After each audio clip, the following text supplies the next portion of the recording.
देखो क्वेश्चन पढ़ो, क्या बोल रहे हैं।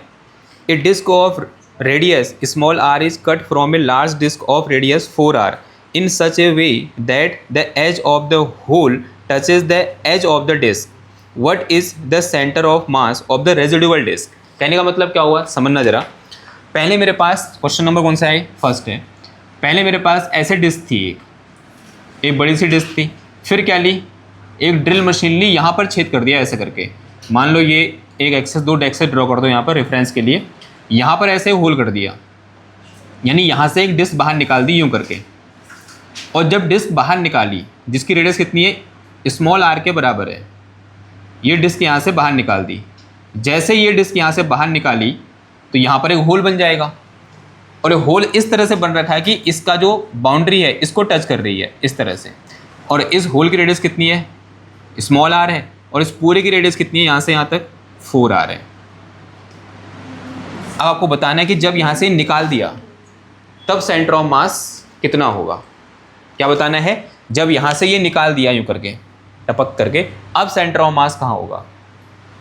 जब ये यहाँ पर था, जब ये नहीं निकाल, सेंटर ऑफ मास कहाँ पर होता, बीच में सेंटर पे। यानी जब ये यहाँ पर था तब सेंटर ऑफ मास यहाँ पर होता। अब ये निकाल दिया तो सेंटर ऑफ मास कहाँ की ओर शिफ्ट करेगा, इधर की ओर शिफ्ट करेगा, यानी यहाँ कहीं लाई करेगा सेंटर ऑफ मास।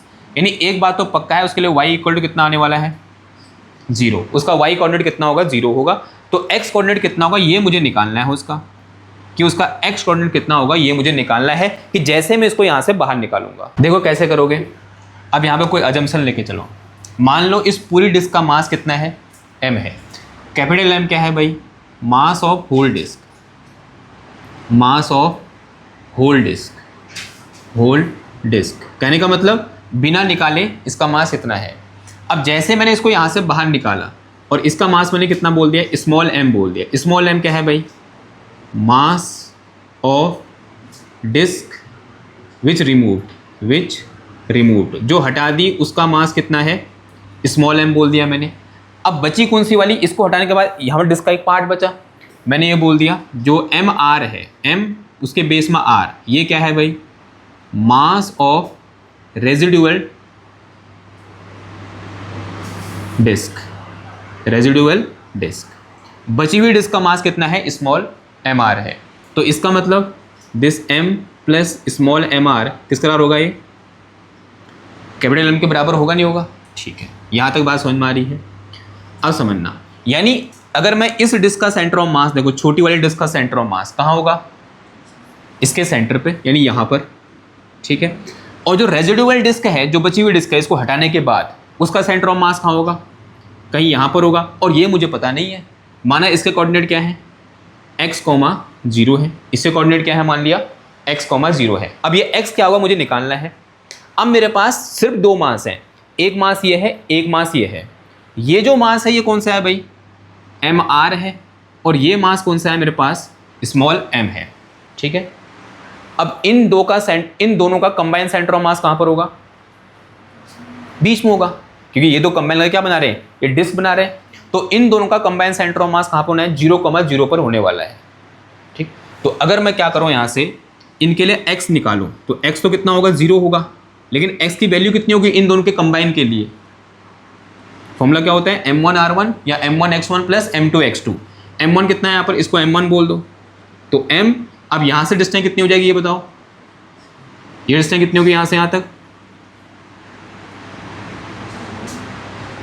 ये पूरी r है यहाँ से यहाँ तक, ये 4r है, r चला कितना बचा 3r, तो m इंटू कितना आया 3r, फिर प्लस m2x2, m2 कितना है मेरे पास, m बेस में r के बराबर, और x2 को जो कितना है भाई यहाँ मेरे पास x है, और नीचे कितना आ जाएगा m1 प्लस m2, यानी m प्लस mr आ गया, और एक स्केलर होगा 0 के बराबर।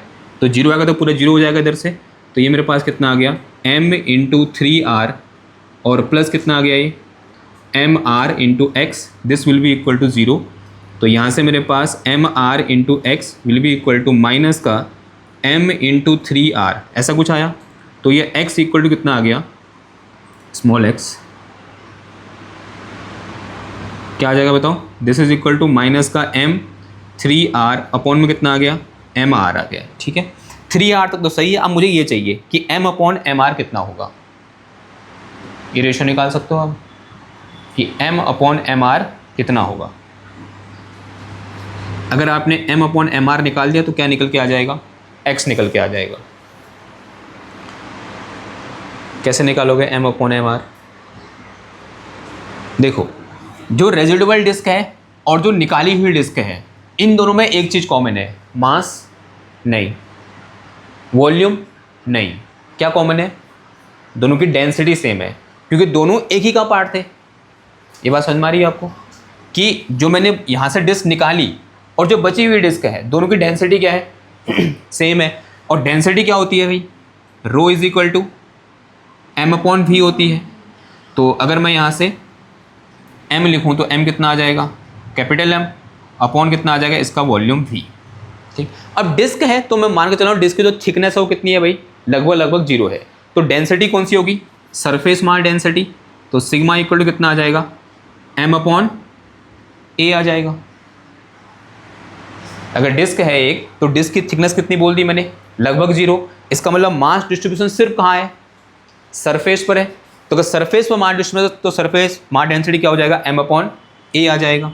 बताओ डिस्क का एरिया क्या होता है? पाई r² और r जो कितना है यहाँ? 4r का क्या आ जाएगा? स्क्वायर आ जाएगा। तो सिग्मा इक्वल टू कितना आ जाएगा यहाँ से? m/पाई 16 आ गया, 16 पाई r²। ये आया। ये क्या निकला? मास पर यूनिट एरिया, यानी यूनिट एरिया का मास इतना है। तो अब मुझे इसका एरिया पता है, बताओ स्मॉल m कितना आ जाएगा? इसका एरिया कितना होगा स्मॉल वाले का? पाई r² इंटू सिग्मा, यानी कितना आ जाएगा? m/16 पाई r²। इससे ये चला गया तो स्मॉल m कितना आ गया? कैपिटल M/16 आ गया। ये मेरे पास स्मॉल m निकला। अब मैं इस इक्वेशन से mr निकाल सकता हूँ। तो क्या आ जाएगा यहाँ से मेरे पास?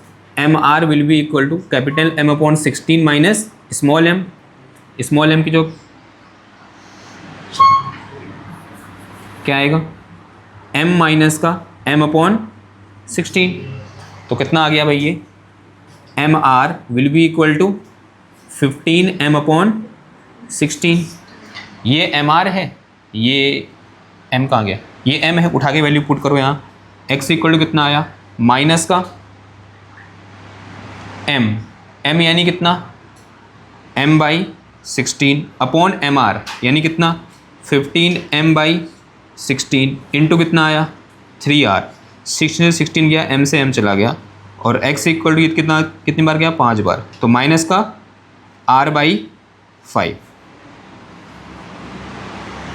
तो सेंटर ऑफ मास के कोऑर्डिनेट क्या आ जाएंगे? 0, माइनस r/5। माइनस साइन क्या दिखा रहा है कि इधर को शिफ्ट होगा।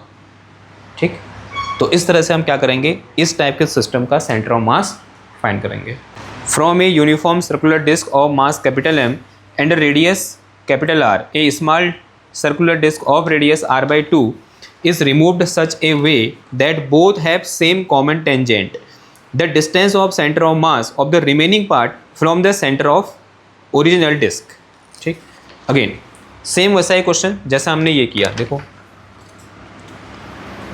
जिसको पिछला समझ नहीं आया वो इसमें ध्यान दे।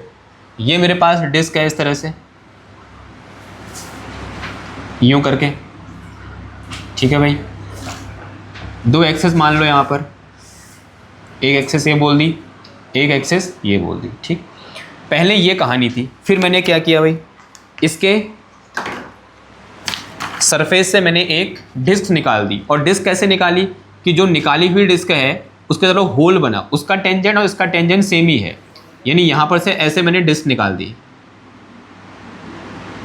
ऐसे करके। ठीक है, यूँ करके यहाँ से मैंने इतना पार्ट क्या कर दिया? ये खाली कर दिया, खोखला कर दिया, यहाँ पर ड्रिल कर दिया मान लिया। ठीक है, ये इसका सेंटर होगा। और जो डिस्क बाहर निकाली उसकी रेडियस कितनी है? r/2 है। और ये पूरे की रेडियस कितनी है भाई? यहाँ से यहाँ तक उसने बोला है कितनी है? r है। ठीक हो गया भाई। अब मुझे बताना जो बची हुई डिस्क है, ये जो बची हुई डिस्क है, इसका सेंटर ऑफ मास कहाँ लाई करेगा, ये मुझे बताना है। ठीक, अब जैसे मैं इस डिस्क को यहाँ से बाहर निकालूंगा, ये इसका सेंटर ऑफ मास कहाँ खिसकेगा? इधर कहीं खिसकेगा। तो माना सेंटर ऑफ मास यहाँ पहुँच गया। इसके कोऑर्डिनेट क्या होंगे? x कॉमा 0 हो जाएंगे, ठीक है। अब इन दोनों का कंबाइन सेंटर ऑफ मास कहाँ पर होगा, इधर पर होगा, यानी 0,0 पर होगा। अब मान लो इसका मास कितना है, स्मॉल r है, और इसका मास कितना है, mr है। mr और स्मॉल m दोनों का सेंटर ऑफ मास कहाँ पर होगा, सेंटर पे होगा। तो इसका मतलब x इक्वल टू जो मैं लिखता हूँ m1x1 plus m2x2 upon m1 plus m2, और इसके लिए x कितना है भाई, 0 है, दोनों का कंबाइन सेंटर ऑफ मास ये हमको पता है। m1 कितना है मेरे पास, लेट अस से m के बराबर है, और यहाँ से ये डिस्टेंस कितनी हो जाएगी भाई, r minus r by to. r minus r by to करने का मतलब r बाई टू हो जाएगा, ये तो कितना होगा, r बाई टू। तो ये x1 कितना होगा भाई, r बाई टू होगा, प्लस mr है, और यहाँ से ये डिस्टेंस कितनी बोल दी हमने, x बोल दी, अपॉन कितना आ गया, m1 प्लस m2, यानी m प्लस mr आ गया। इसको यहाँ पे तो 0 हो जाएगा ये, तो mr into x plus m into r by two, this is equal to 0। मुझे x चाहिए, तो x इक्वल टू कितना आ जाएगा, माइनस का m r by to, upon में कितना आ गया भाई, m r आ गया। अगर मैं कहीं से क्या निकाल दूँ, m अपॉन एम आर निकाल दूँ, मेरी कहानी होगी समाप्त। तो देखो भाई, अब m अपॉन एम आर निकालने के लिए क्या करूँगा, इस पूरे का मास कितना है, m है। अब डिस्क को मैं एज ए सरफेस मान के चलूँगा कि मान के चलूँ उसकी विड्थ कितनी है, लगभग 0 है। तो surface mass density sigma equal to कितना होता है, m upon pi r square हो जाएगा। अब इस स्मॉल डिस्क का जो बाहर निकालेंगे उसका एरिया कितना होगा, this is pi r by two का स्क्वायर। इतने एरिया का मास कितना हो जाएगा बताओ, sigma into pi r square by 4 हो जाएगा।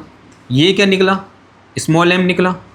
तो स्मॉल m इक्वल टू कितना आ गया, सिग्मा की वैल्यू कितनी है, m upon pi r square into pi r square upon 4 है। पाई स्क्वायर से पाई आर स्क्वायर कैंसिल हो गया, तो स्मॉल m इक्वल टू कितना आ गया, m बाई 4 आ गया।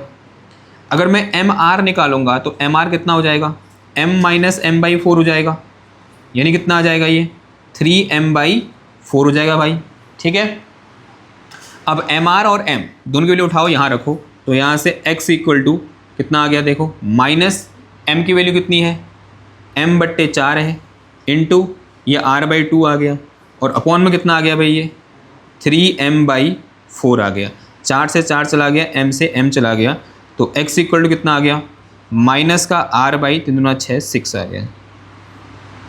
कितना आ गया, x इक्वल टू माइनस का r बाई 6 आ गया, यानी r बाई 6 कहने का मतलब, और माइनस साइन क्या दिखा रहा है कि भाई सेंटर से इधर की ओर मेरा सेंटर ऑफ मास शिफ्ट कर जाएगा।